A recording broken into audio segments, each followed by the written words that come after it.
Moin meine Freunde des Selbsterzeugung-Stroms und herzlich willkommen zu einem neuen Video, heute mit dem Bluetti Balkonkraftwerk. In diesem Video schauen wir uns zuerst einmal die verschiedenen Möglichkeiten an, dieses Balkonkraftwerk zusammenzustellen, vordefinierte Sets oder komplett selbst zusammenstellen. Danach gucken wir uns die einzelnen Komponenten des Balkonkraftwerks etwas im Detail an mit technischen Daten. Anschließend stelle ich euch mein Setup vor, wie ich das jetzt seit Mitte Dezember ungefähr im Betrieb habe. Danach gucken wir uns die Bluetti App an, Monitoring und Steuerung des Balkonkraftwerks, Vor- und Nachteile. Dann habe ich noch zwei ähnliche Produkte, das SolarFlow von Sendur und das PowerStream von EcoFlow. Und zum Schluss schauen wir uns nochmal die wichtigsten Daten aus diesem Video zusammen an. Ja, fangen wir doch gleich mal an mit Auswahl der Pakete. Bluetti unterscheidet erstmal in zwei Kategorien: das Solarkraftwerk mit Speicher und ohne Speicher. Ohne Speicher besteht das System nur aus Solarmodulen mit einem Mikrowechselrichter, dem A80, und mit Speicher besteht das ganze Set aus den Solarmodulen Solarladeregler D100S, dem B210 Akku und dem A80 Mikrowechselrichter. Bluetti bietet auf der Website diverse vorkonfigurierte Systeme und Möglichkeiten, die ich euch hier einmal als Screenshot eingefügt habe. Könnt gerne einmal auf Stopp klicken, um euch das anzuschauen. Ich persönlich finde aber die Möglichkeit besser, die Komponenten auszuwählen, die man auch wirklich benötigt. Das könnt ihr auch tun, indem ihr auf der Website hier auf dieses Individualisieren klickt. Da ist jetzt der A80 ausgewählt, der Mikrowechselrichter. Ihr habt die Möglichkeit, zwischen zwei Solarpanelen zu wählen, zwischen den Glas- und den flexiblen, oder wenn ihr bereits welche habt, auch keine. Wenn ihr interessiert an einem Batteriespeicher seid, könnt ihr entweder die B210 einzeln kaufen als Erweiterungsbatterie oder das Ganze im Set mit dem D100S, der auch benötigt wird, wenn ihr das Ganze mit dem A80 zusammen betreiben wollt. Alternativ gibt es hier noch so ein Batterie-Rack-System, wo dann beide Batterien standsicher auf dem Fußboden stehen können. Wenn ihr das ganze Set konfiguriert habt, dann seht ihr hier eine kleine Zusammenfassung eures Sets, inklusive Preis und Mehrwertsteuerabzug für Deutschland 0%, und dann könnt ihr das Ganze vorbestellen. Gucken wir uns die Komponenten doch mal im Detail an. Das ganze Set besteht, wie gesagt, aus zwei Arten von Solarmodulen, Glas- und flexiblen Modulen, dem B210 Akku, einem A80 Wechselrichter und einem DC-DC-Wandler, dem D100S. Der A80 bzw. der D100S haben einen maximalen Input von 550 Watt und Solarpanels, welche zwischen 20 und 60 Volt sind, können hier angeschlossen werden pro Seite, maximal 15 Ampere. Der A80 hat einen maximalen Output von 800 Watt bei einer MPPT-Effizienz von 99% und kann über WLAN und Bluetooth angesprochen werden über die Bluetti App. Wir haben hier eine IP-Zertifizierung von IP67. Ja, gucken wir uns B210 mal an. Der hat eine Kapazität von 2150 Wattstunden, was ca. 2 Kilowattstunden entspricht. Durch den A80 ist der Output hier auf 800 Watt limitiert. Der eigene MPPT-Regler hat hier eine Range von 11 bis 60 Volt und besitzt keine eigene Konnektivität, also kein Bluetooth oder WLAN an Bord. Das Eigengewicht von 28 Kilo ist natürlich ganz ordentlich, und neben den 12 Volt Zigarettenanzünder haben wir auch noch zwei USB-Ports an Bord. Das Glas-Solarpanel und das flexible Solarpanel unterscheiden sich etwas. Das Glas-Solarpanel hat eine Leerlaufspannung von 51 Volt bei 410 Watt maximaler Leistungsabgabe mit 21 Kilo, aber auch ganz schön schwer. Das flexible Panel hat deutlich weniger Leerlaufspannung, weil es hat auch eine geringere Höchstleistung, und das Gewicht ist hier wirklich drastisch weniger mit 7,5 Kilo bei gleicher Effizienz. Nun, dann gehen wir einmal rüber zur Live-Demo. So, moin meine Freunde, da sind wir dann bei dem guten Stück angelangt.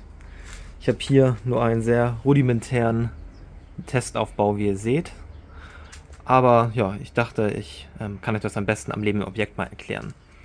Also das System besteht aus zwei Parts, beziehungsweise ihr könnt es aus zwei Parts bestehen lassen. Das komplette System besteht aus diesen beiden Parts plus dieser Batterie. Wir haben hier oben den A80 Wechselrichter, hier unten den D100S und hier den B210 Akku. Ja, wie funktioniert das ganze System? Ihr seht, wir haben hier jeweils Anschluss für PV, PV2, PV1 und hier DC2, PV2, DC1, DC2. Ihr könnt den A80 natürlich erstmal alleine betreiben. Das heißt, dann kommen hier jeweils links und rechts das Solarpanel ran. Bis 60 Volt jeweils pro Seite. Und ja, dann speist der A80 halt bis 800 Watt in euer Hausnetz ein. Genau. Wenn ihr den B210 Akku haben wollt, was ja, würde ich mal behaupten, so einer der Hauptargumente ist, warum man dieses System kaufen sollte, braucht ihr den D100S dazu. Wenn ihr die beiden Sachen in Kombination habt, dann kommen die Solarpanels an den D100S an. Das sieht man hier, wie gesagt, auch an den PV1, PV2. Ne, sieht man hier mit den MC4-Klemmen, habe ich jeweils hier ein Panel und da ein Panel angeschlossen. Hier unten dieses orange Ding, Batterie. Ja, das kommt hier an die Seite ran, an den Batterieport von der B210.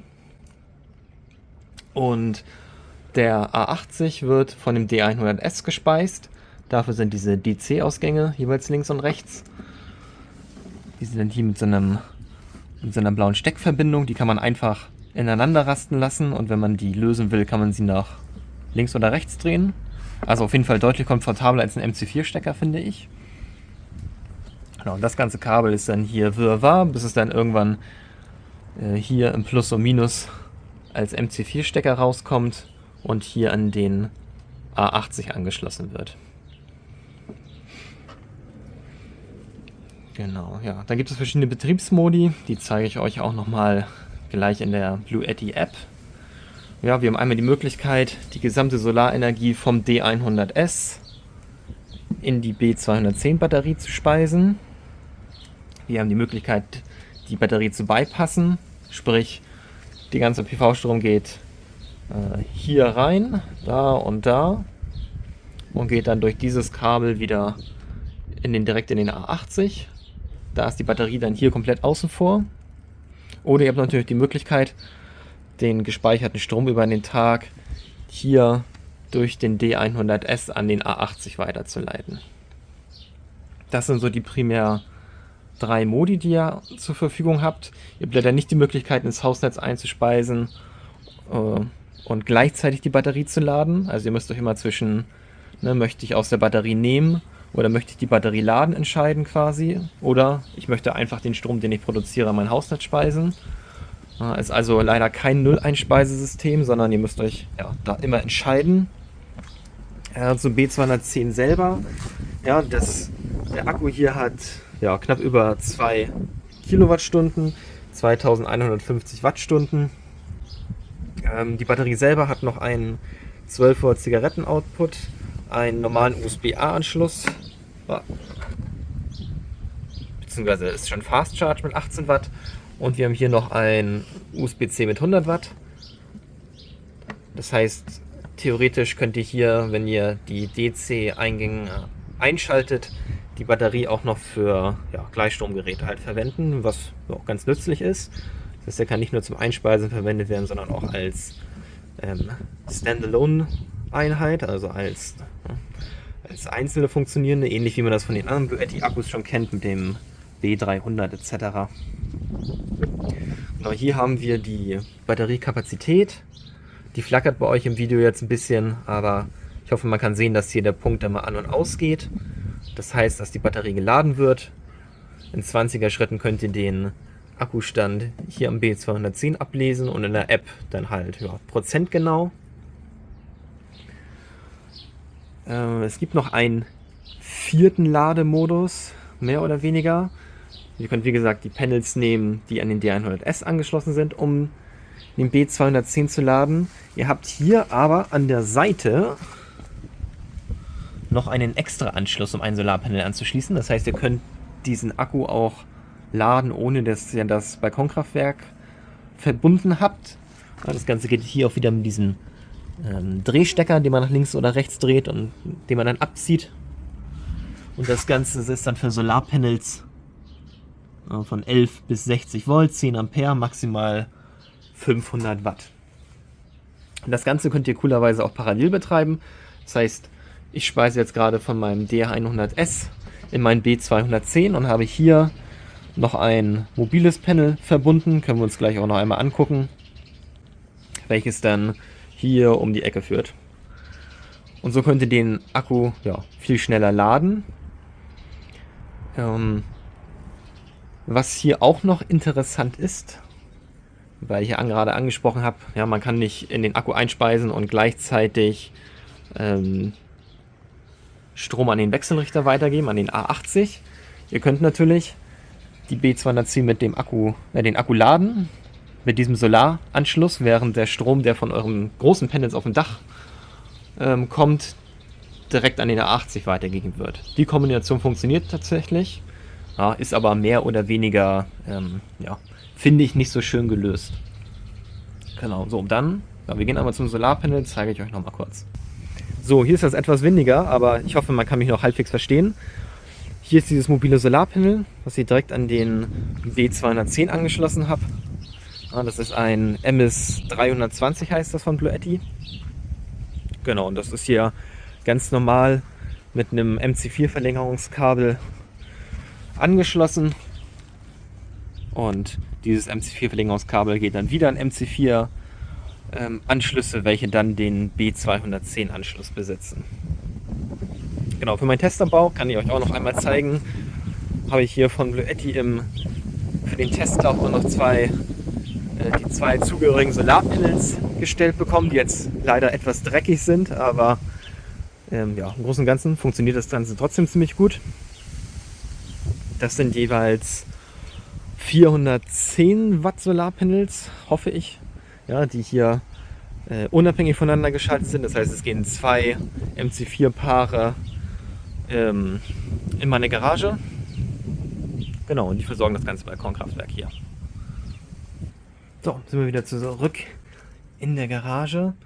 Ansonsten gibt es, denke ich mal, so an sich erstmal nichts weiter hier im Live-Video zu sagen. Es sei denn, ihr habt noch spezielle Fragen, dann haut die gerne raus. Ansonsten weiterhin viel Spaß im Video. Jetzt geht's weiter mit der Bluetti App. Bis gleich. Ja, ich habe hier die ganze Funktionsweise für euch nochmal als animiertes Bild. Man sieht, dass von den Solarpanels der Strom in den D100S geht, beziehungsweise in den B210 Akku. Wenn der Strom in den D100S geht, dann wird der weitergeleitet an den A80 Wechselrichter, welcher dann letztendlich den Strom in die Steckdose wandelt.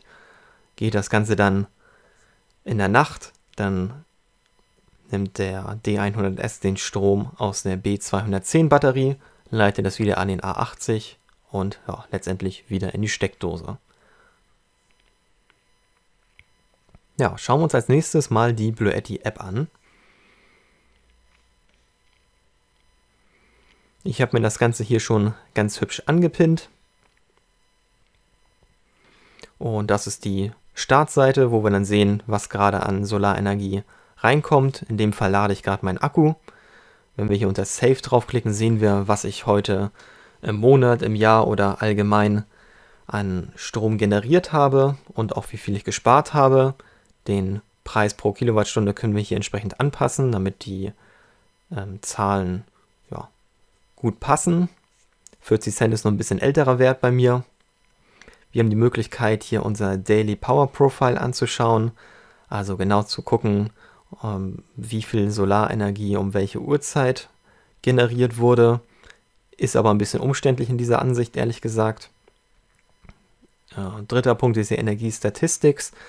Da kann man das Ganze ein bisschen besser sehen, pro Tag, pro Monat, pro Jahr oder auch seitdem ich das System installiert habe.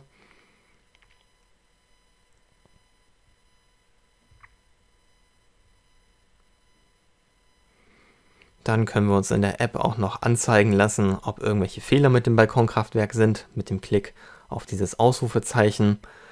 Da würden dann eventuelle Fehlercodes drinstehen und mit dem Klick auf dieses Zahnrad haben wir noch die Möglichkeit, ein paar erweiterte Einstellungen vorzunehmen. Der Working Mode zum Beispiel.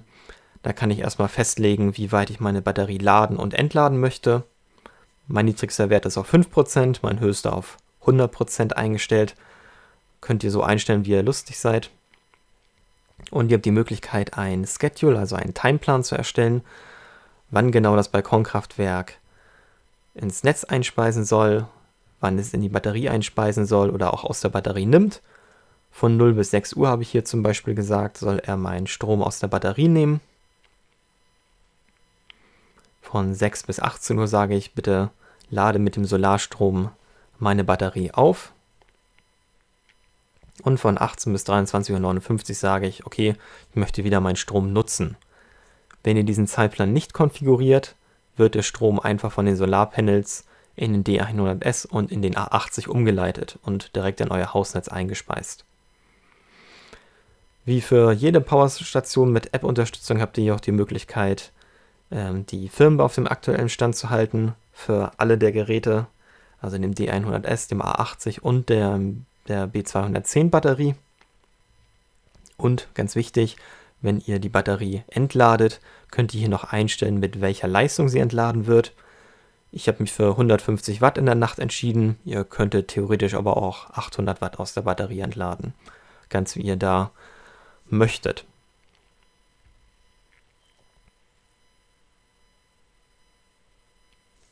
Das wäre es sonst soweit von der Bluetti App. Springen wir zum nächsten. Vor- und Nachteile des Systems. Ja, mir sind tatsächlich diverse Vor- und Nachteile aufgefallen des Systems, während ich das Ganze hier nutzen durfte. Zum einen, wenn wir bei den Vorteilen einfach mal beginnen, B210 Akku ist relativ vielseitig einsetzbar. Man hat viele Anschlüsse, hat einen eigenen Solareingang, das heißt, ich kann den auch mal von dem Balkonkraftwerk abklemmen. Das ganze System ist ziemlich modular aufgebaut. Ich habe den A80, den D100S, den B210, mehrere Komponenten aufgeteilt. Jeder hat eine bestimmte Aufgabe. Finde ich ganz schön, wenn man bestimmte Sachen nicht braucht, muss man sie nicht mitbezahlen. Wir können über die Bluetti App sowohl über Internet als auch über Bluetooth das Ganze steuern und die Verarbeitung des Systems ist wirklich hochwertig und gut. Aber es ist nicht alles positiv. Ich finde es sehr schade, dass man hier keine Abwärtskompatibilität zu anderen Bluetti-Produkten hat, zum Beispiel zum B300 Akku oder zu anderen Powerstation. Mit dem System ist keine Nulleinspeisung möglich, das was ich in meinem Live-Video gesagt habe. Und ich finde, der Preis ist nicht gerechtfertigt, für so ein Komplettsystem 1800 bis über 2000 auszugeben, ist meiner Meinung nach einfach ein bisschen zu viel. Aber das muss jeder von euch natürlich selbst entscheiden. Ja, zum Thema Alternativen, gibt es da was? Kann ich sagen, ja, gibt es definitiv. Zum einen gibt es das Solarflow-System von Zendure. Da haben wir die Möglichkeit, 4 Batterien statt 2 anzuschließen. Wir haben eine offene Schnittstelle MQTT für Home Assistant Integration. Das System ist viel günstiger, bietet immerhin eine begrenzte Nulleinspeisung. Also man setzt dort eine bestimmte Grenze und wenn diese Grenze überschritten wird, wird diese Energie in den Akku gespeist statt ins Hausnetz. Das Einzige, was ich bei dem System ein bisschen nicht so schön finde, ist, dass es etwas zusammengeflickt wirkt. Diese Batterien sehen ein bisschen aus wie Munitionskisten und ich finde, das Ganze sieht etwas hingebastelt aus. Aber das ist auch mal persönliche Präferenz. Dann haben wir noch das EcoFlow PowerStream System. Da ist auf jeden Fall der große Vorteil, dass wenn ihr schon eine EcoFlow Powerstation habt, können diese in den meisten Fällen mit diesem Balkonkraftwerk genutzt werden. Die App von EcoFlow ist wirklich Königsklasse. Die hat wirklich ein super modernes Design, funktioniert wirklich super. Nulleinspeisung ist auch möglich mit diesem System, allerdings nur mit Smart Plugs, wo einer, glaube ich, 20 Euro kostet. Könnte natürlich relativ teuer werden, wenn man damit mehrere Geräte ausstatten will. Und preislich ist das System als Komplettset ähnlich wie das mit Bluetti, nur dass man hier natürlich eine vollwertige Powerstation mit dem Preis integriert hat. Ja, die wichtigsten Daten nochmal fix zusammengefasst. Also wir haben die Möglichkeit, dieses Balkonkraftwerk-Set sehr individuell zu gestalten.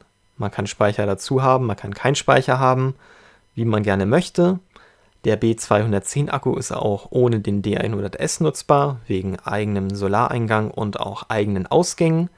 Das ganze System ist wie gesagt sehr modular erweiterbar. Maximal 2 B110 Akkus. Wir können über die Bluetti App Over-the-Air-Updates erhalten und auch über Bluetooth, WLAN bzw. Internet dieses Balkonkraftwerk steuern und monitoren. Ich hoffe, dieses kurze Video hat euch gefallen. Wenn dem so ist, dann zeigt mir das gerne mit einem Daumen nach oben. Falls ihr Fragen zu diesem System habt, dann stellt sie mir gerne in den Kommentaren und ich versuche sie dann so gut wie möglich zu beantworten. Vielen Dank fürs Zuschauen und bis zum nächsten Mal.